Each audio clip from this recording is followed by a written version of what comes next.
Legenda Putra Langit, api murni inti bumi. Berkat bantuan banyak pendekar jempolan, Raja Zof berhasil menaklukkan Jabrik Wanara dan mengubur ambisinya untuk merebut tahta kerajaan. Namun Denawa Waragasi, roh jahat penunggu Jabrik Wanara kini menitis pada raga Raja Zof dan membuat perangainya semakin jahat dan sadis saja.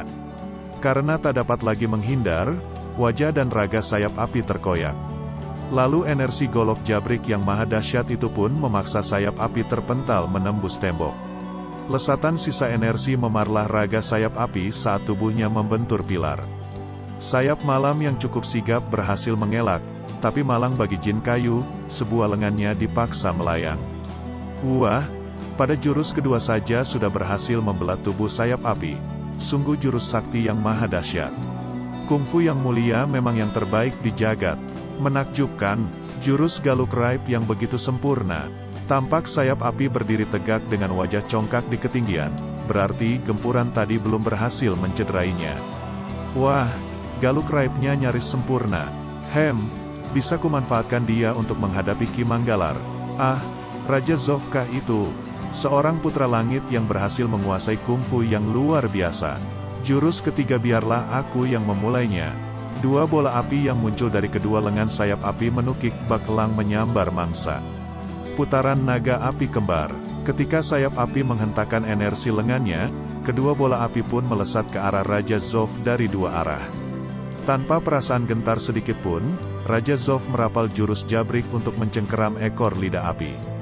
Kemudian dengan gerakan super cepat menembak gumpalan lidah api hasil rekayasa ke tubuh sayap api dengan energi Jabrik. Gumpalan api itu melesat menembus langit-langit dan hanya menerpa bayangan sayap api. Hadirin hanya mampu berdecak kagum. Walau dirinya luput, tapi hati sayap api kecut karena gempurannya gagal. Kurang bijak untuk menghadang ketangguhan kungfu Raja Zof yang jauh melebihi aku. Jurus keempat, sayap api segera mengemas Galuk Raib gaib dengan bayangan semu yang tak terbilang banyaknya. Untuk menipu Raja Zof tak semudah membalikkan telapak tangan. Meditasi tangan Raja Zof membuahkan bola emas yang berkilau menyilaukan. Dalam satu gerakan meloncat Raja Zof melepaskan bola emas itu ke tubuh sayap api. Bola api itu pancar luaskan energi pedang super tajam saat mendekati sasaran. Celaka, dia mengenali tubuhku. Dalam keadaan terdesak dan tak berdaya, sayap api terpaksa merapal api bumi untuk menahan energi pedang yang tak terbilang itu. Banyaknya energi pedang yang menghujaninya, membuat dada dan paha sayap api tersengat. Namun ia tetap tenang dan segera bersalto ke udara untuk menetralisir energi. Ketangguhan sayap api pantas diacungi jempol. Dia hanya bisa tersengat 3 kali dari hujan energiku. Karena cedera pahanya, sayap api terpaksa berlutut ketika menjejakkan kaki di tanah. Walau ia memaksa diri untuk berdiri tegak, namun tetap saja ia limbung dan membuat ia kehilangan muka. Silakan kau yang lebih dulu merapal jurus kelima ini. Celaka, kakak tertua sudah kedodoran. Bagaimana ini? Tiba-tiba sayap api jongkok dan menekan kedua telapaknya ke tanah. Sayap api kini merapal jurus puncaknya, api murni inti bumi 2 warna. Lidah-lidah api yang berseliweran timbulkan nuansa angker menakutkan. 4 jin serangkai yang menyaksikan jurus canggih menakjubkan itu tercengang kagum. Niat datuk pemuja arwah yang sudah gatal ingin menjajal jurus langka terpaksa diurungkan. Sebenarnya meditasi Tribara sayap api belum sempurna, sehingga ia merasa nyeri tapi apa boleh buat, nasi sudah menjadi bubur, sudah kepalang basah. Seharusnya dia merapal yang terbaik di jurus yang kelima. Raja Zof tak mau ambil resiko, dia segera merapal jurus Jabrik ketika lidah api 3 warna mencapai ketinggian 27 meter. Apakah kakak tertua akan mengalami nasib buruk? Apakah sudah terjadi sesuatu, sehingga bara apinya mulai meredup ketika mencapai tahap puncaknya?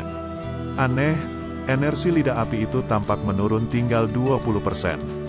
Masa bodoh, pokoknya aku sudah siap total untuk menghadapi setiap kemungkinannya. Lidah-lidah api mulai menjilat tempat Raja Zof berpijak ketika ia melamun sesaat. Lidah api itu mengepung dan mengurung tubuh Raja Zof bak sebuah tungku raksasa. Tungku api neraka penyucian. Raja Zof memusatkan hawa pelindung handalnya ke bagian atas, sehingga bagian bawah lemah dan terasa sakit saat dijilat api. Celaka, aku harus segera melindungi bagian bawahku. Pada saat yang bersamaan, sayap api sudah melakukan lompatan dengan bola api di tangan. Lemparan bola api dari tangan sayap api bersatu dengan yang ada di permukaan tanah. Untuk sementara Raja Zof tak bisa leluasa bergerak karena terkurung kobaran api. Keadaan kritis, apakah aku harus maju untuk memberikan bantuan? Sebagian tubuh bawah dan ujung jubah Raja Zof sudah terjilat api. Tubuh Raja Zof yang berputar keras, timbul pusaran keras untuk melenyapkan kobaran lidah api. Tarian jabrik, celaka, tubuhku hilang keseimbangan dan ikut berputar. Percikan lidah api super panas akibat tarung sengit menerjang keseluruhan penjuru istana kenikmatan. Hadirin sibuk bermeditasi untuk mengantisipasi serbuan lidah api yang berseliweran. Kungfu kurang handal, 4 serangkai jin kewalahan. Ah, ujung energi baranya saja begitu menakutkan. Apakah kakak tertuakan? Karena situasi tak menguntungkan, sayap api mundur. Tapi Raja Zof keburu terbang maju merangseknya. Sayap api terpaksa menyambut serangan itu dengan tapaknya. Lapuk daging jabrik, daging lengan sayap api tersedot saat terjadi benturan. Hehehe, tipis harapan bagi orang angku ini untuk lolos dari penindasan. Apakah ini yang disebut lapuk jabrik dalam legenda? Wah, mengerikan.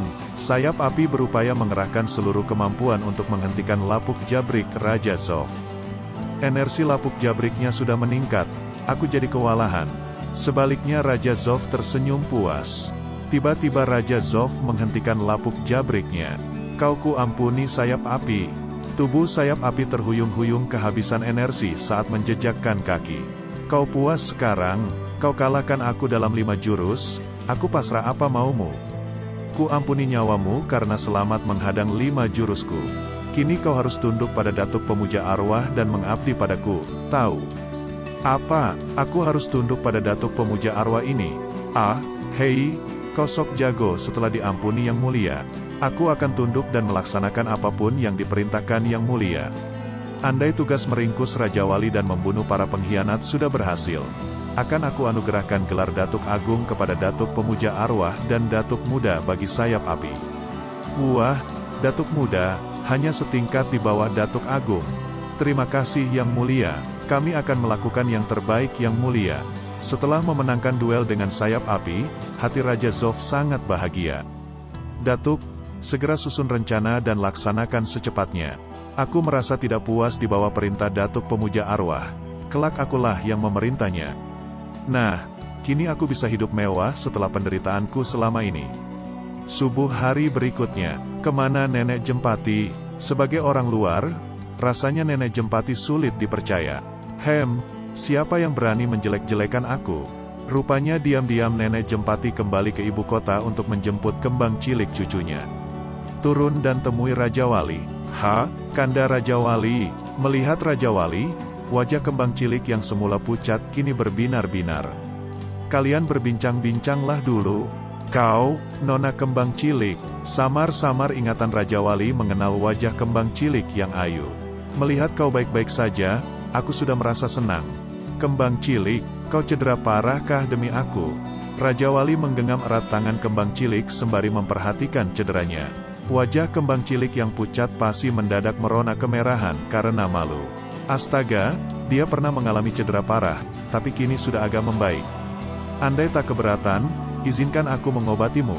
Resapan energi yang dahsyat Raja Wali membawa kehangatan dan rasa nyaman, yang membuat sang pasien merasa bahagia. Melihat sang kekasih menjamah lawan jenis, terbit rasa cemburu pada Sri Gunting. Raja Wali memang setia. Menjengkelkan. Tutup mulutmu, apakah kau tidak tahu kalau kembang cilik sangat berguna bagi kita? Kembang cilik yang pandai merekayasa wajah sangat cocok sebagai mata-mata yang menyusup ke dalam istana untuk cari informasi. Usul yang cemerlang, aku sudah tanamkan getar sukma di tubuhnya Pualam Wungu. Asal dia melihat lencana ini pasti ia menurut. Jadi kita bisa dapatkan rahasianya. Tak kusangka kau akan mendaya gunakan jurus mistis petik raga getar sukma. Putra mahkota yang polos inilah diperalat oleh Jabrik Wanara. Berkat meditasi yang dilakukan Raja Wali, sirkulasi kembang cilik kembali normal. Bagaimana rasanya? Nyaman sekali, cederaku pun sudah makin membaik. Terima kasih. Saking gembiranya kembang cilik mengecup pipi Raja Wali sebagai ungkapan bahagia. Luapan kasih sayang kembang cilik mengundang cemburu Sri Gunting. Namun karena kembang cilik masih lugu, maka ia tersipu malu. Sri Gunting dan kembang cilik sama-sama pernah hampir kehilangan nyawa karena aku, tapi aku sulit mengingat masa laluku. Nenek, Kanda Raja Wali itu hebat sekali, cederaku sudah nyaris sembuh. Cucuku, sebaiknya kau tinggal di ibu kota dan tak usah ikut dalam perjalanan panjang kami ke selatan. Sebab lukamu belum pulih benar. Menyusuplah ke istana dan cari tahu sesuatu lewat Ayu Pualam.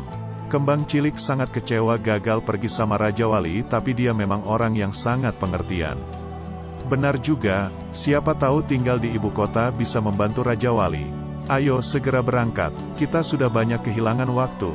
Kembang cilik, jaga baik-baik dirimu, jangan sekali-kali mengobral energimu. Tenang saja, kau sendiri juga harus lebih hati-hati. Semoga selamat tiba di tujuan. Semoga kita segera bersua lagi, manis. Wow, itu baru saja berjumpa harus berpisah lagi. Hati kembang cilik gembira berbaur sedih. Istana Datuk pemuja arwah yang sangat megah di ibu kota. Jenggala, apakah mata-mata yang kau tugaskan sudah berhasil melacak jejak Raja Wali dan konco-konconya? Menurut laporan, rombongan yang berjumlah 10 orang itu sudah meninggalkan ibu kota dan menuju kawasan selatan. Aneh, mestinya mereka kembali ke benteng barat, tapi kenapa malah menuju selatan? Ada-ada saja, bisa ku tebak, mereka tidak mau menyeret Pangeran Cahaya Barat ke dalam persoalan ini. Mereka pasti kembali ke kandang Nenek Jempati, suku Kelam. Kita sulit menyusul mereka yang telah berangkat kemarin. Seandainya mereka sudah tiba di sana, semakin sulit bagi kita untuk meringkus Raja Wali. Kecuali ada orang yang mampu mencegat mereka. Untuk mengamankan Ki Manggalar CS yang berkungfu tangguh dibutuhkan jawara kaliber dunia yang handal. Pangeran Cahaya Daksina dari Benteng Selatan. Keluarga Pangeran Cahaya Daksina merupakan pendekar persilatan kelas dunia. Leluhur mereka menguasai Benteng Selatan sebagai hadiah dari kerajaan karena jasa-jasanya. Pengaruh daya kekuatan Benteng Selatan kian memudar di tangan Cahaya Daksina yang hanya memiliki putra dan putri tunggal. Tapi karena didukung seorang pendekar kenamaan, maka kedudukannya mantap dan kekuasaannya terkendali dengan baik. Jenggot Lancip. Jenggot Lancip tinggal di kawasan belantara liar hunian iblis. Berhasil menguasai kungfu puncak iblis dan memproklamirkan diri sebagai penguasa sejuta iblis. Ia hanya memiliki 3 murid sepanjang hayatnya. Rase Paksi, ditaklukkan Pangkon Bewana dan berguru pada Jenggot Lancip di dalam belantara tak bertuan. Rase Paksi bersama 7 pionir andalannya berhasil menaklukkan sekaligus mencebloskan Pangkon Bewana ke penjara yang berambisi menjarah dinasti Sang.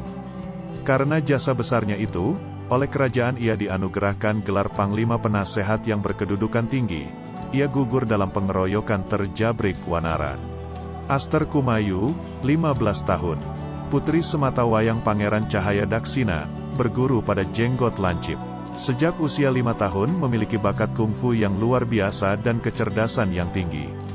Permata hati ayah bundanya serta menguasai seluruh kungfu gurunya, dan berpengaruh besar dalam lingkungan keluarga Cahaya Daksina.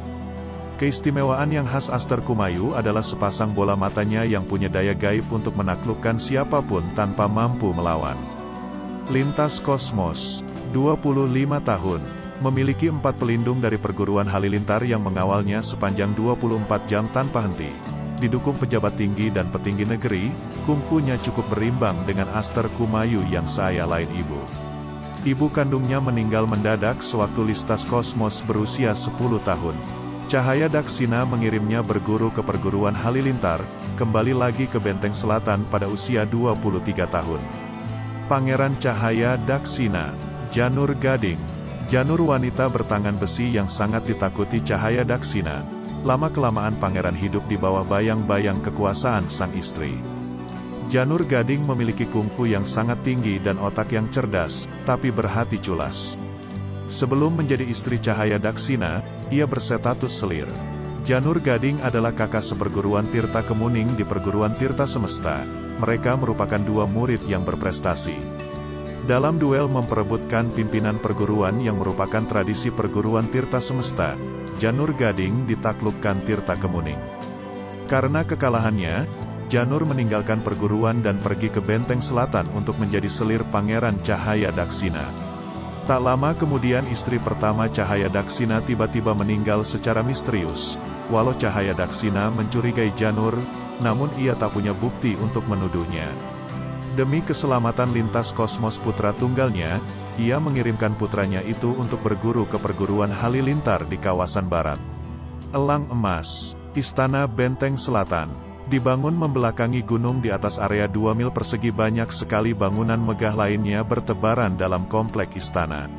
Istana Jingga, bola besi berdiameter 1,5 meter yang berbobot 1.200 kg merupakan media meditasi. Cahaya Daksina kedodoran sewaktu berusaha mengangkat bola besi itu.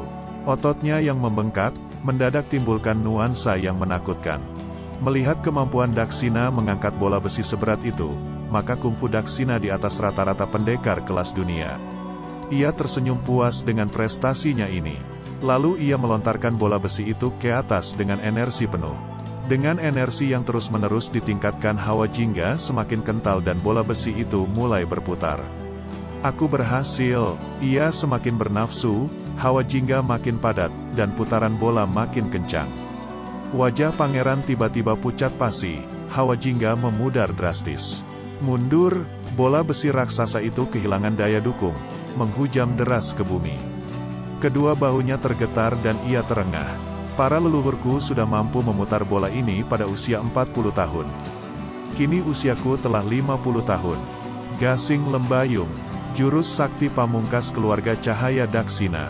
Sejak nenek moyang dan turun-temurun, mereka selalu menggunakan bola besi yang terbuat dari besi sakti dasar laut untuk meditasi. Aku sungguh tak berguna. Baru bisa memutar bola setelah meditasi selama 40 tahun, itu pun cuma sebentar dan pelan sekali.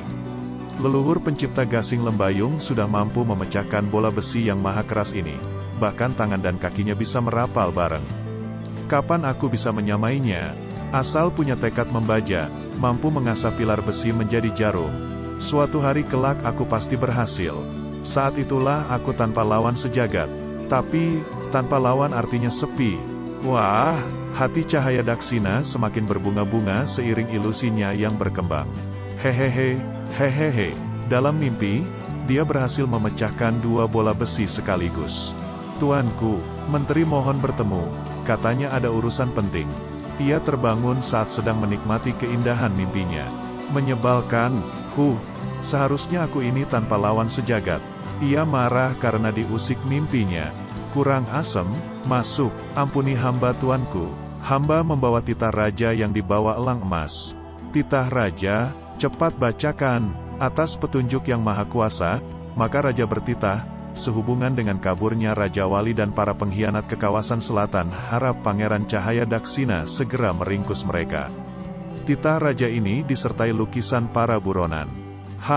Manggalar, dan juga Nenek Jempati, mereka kan pendekar kaliber dunia. Aku harus bagaimana? Daulat tuanku, perintah raja harus dilaksanakan.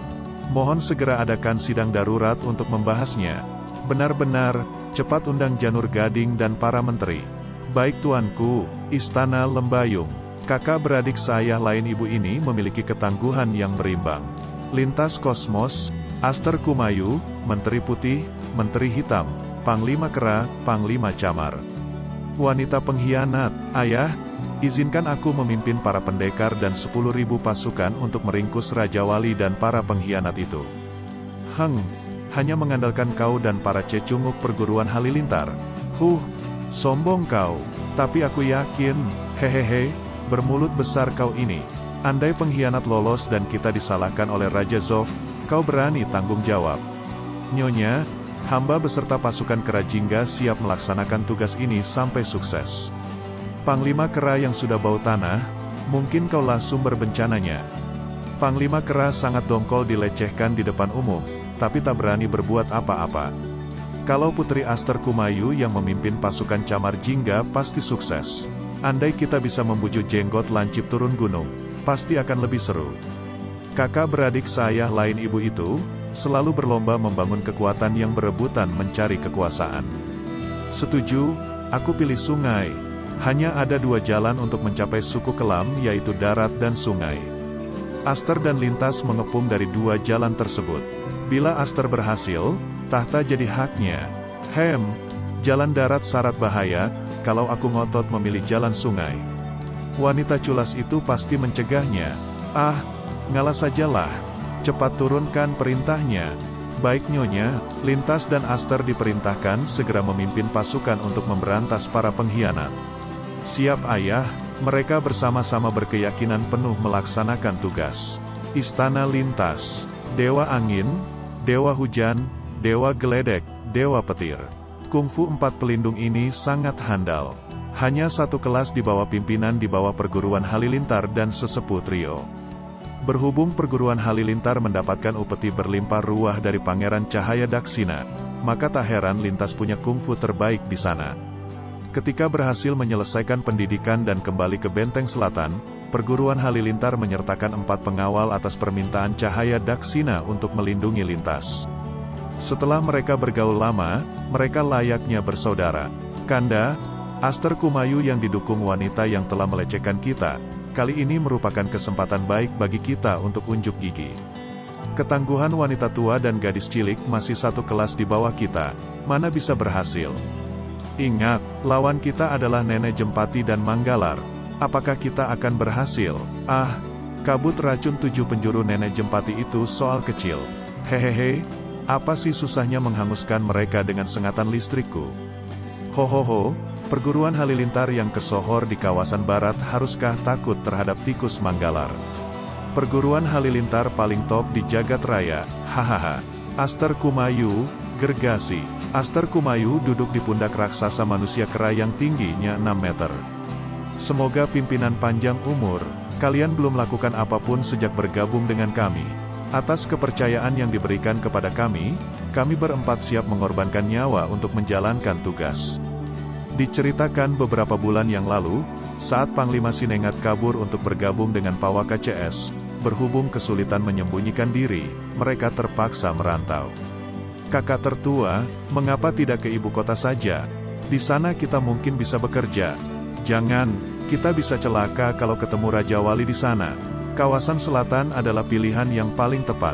Bergabung dengan Pangeran Cahaya Daksina, menyusun kekuatan, menunggu kesempatan untuk pulang kandang dan menjadi pemimpin suku Kelam.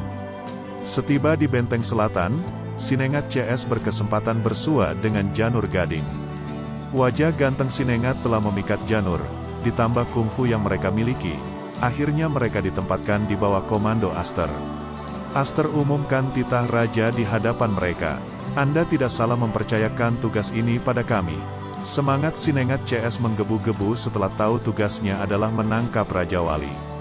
Kakak seperguruan, bagaimana perasaanmu diberi tugas membunuh 2 pendekar tangguh kaliber dunia ini? Wah, senang sekali, tentu. Istana Benteng Barat. Pangeran Cahaya Barat mengetahui secara rinci jalannya peristiwa melalui surat yang dikirim lewat Merpati Pos. Usul Candaka agar pangeran memutuskan hubungan ayah anak sungguh pemikiran yang cerdik. Tapi kita juga harus perhitungkan reaksi Zof. Hati pangeran sangat sedih memikirkan usulan Candaka, tapi demi keselamatan Benteng Barat, hal itu harus ditempuh. Pengumuman, mengingat Kamarastra dan Raja Wali telah membangkang perintah Zof dan tindakan tersebut tidak bisa dimaafkan, maka dengan ini diumumkan, bahwa mulai hari ini, saya memutuskan hubungan ayah anak sebagai sikap simpati kepada Raja Zof. Tertanda Pangeran Cahaya Barat. Rakyat yang tidak tahu masalahnya sangat menyesalkan tindakan Pangeran Cahaya Barat. Dan kipas kaca ditugaskan untuk menyampaikan pengumuman itu ke ibu kota. Setelah menempuh perjalanan siang malam tanpa henti, Raja Wali CS sudah memasuki kawasan Benteng Selatan 10 hari kemudian. Iklim kawasan selatan yang sejuk dan nyaman sangat menyegarkan. Ada mata-mata di atas pohon. Ternyata memang benar dugaan Kamarastra. Siapa yang menyuruhmu? Ampun Tuan, saya disuruh Pangeran Daksina. Apakah kau pantas jadi mata-mata? Lapuk daging jabrik, Pangeran Daksina telah memburu kita. Kenapa harus kau habisi mata-mata seperti dia? Kalau kau lemah, bagaimana bisa kau lakukan sesuatu yang besar? Dia benar-benar tak menghargai nyawa orang lain. Kamarastra berubah menjadi begitu biadab. Memperhatikan, seandainya yang kuhabisi adalah pendekar tangguh akan merasa puas sekali. Burung-burung terbang mengiring surya tenggelam di peraduan. Tampak seekor burung unik yang berbulu indah memimpin ribuan burung melayang terbang di angkasa tinggi. Alamak, burungnya indah sekali. Raja Wali, kita tangkap yuk untuk main-main. Hus, ini bukan sedang berdharma wisata, ngawur. Apa pedulimu Nenek Peot? Yah, di depan ada desa, kita bisa ambil istirahat sambil makan dan minum dulu. Yah, kenapa burung-burung ini mengikuti kami? Ah, tampaknya ada yang tak beres di rimba sana. Orang ini luar biasa, ilmu ringan tubuh yang luar biasa dan belum pernah kulihat. Mereka kaget setelah mengejar masuk ke rimba. Rupanya ia hanya seorang manusia unik berbadan kurus yang berbobot tak melebihi 30 kg. Koaak, manusia unik itu menyuarakan suara unggas. Tubuhnya melesat ke udara. Ilmu ringan tubuh tadi ternyata hasil rekayasa burung-burung cerdik. Mau lari kemana kau? Seekor burung mati mengenaskan, yang lain tampak kedodoran mengangkat beban. Pekik manusia unik ini persis seperti burung unik tadi. Kamarastra meloncat untuk meraih burung itu, tapi burung itu berhasil menyeretnya ke tempat yang lebih tinggi. Sial, aku gagal menangkapnya. Usaha Kamarastra gagal, tapi apa yang dilakukan Manggalar membuahkan hasil. Yang lebih unik lagi adalah, ribuan burung berdatangan untuk usaha penyelamatan setelah manusia unik itu minta pertolongan. Walaupun Manggalar dan Kamarastra memiliki hawa pelindung handal, tapi kewalahan menghadapi serbuan ribuan burung bak pasukan berani mati yang menyerang serentak. Manusia unik itu memiliki kelebihan yang khas, mengendalikan burung untuk membela kepentingan dirinya. Celaka, apa-apaan ini? Burung-burung menyerang membabi buta. Mampukah Manggalar dan Kamarastra menghadapi serbuan burung yang sudah tak terkendalikan ini? Selanjutnya di Legenda Putra Langit 45, Rawa Loka Sampar. Terima kasih telah menonton dan jangan lupa subscribe-nya.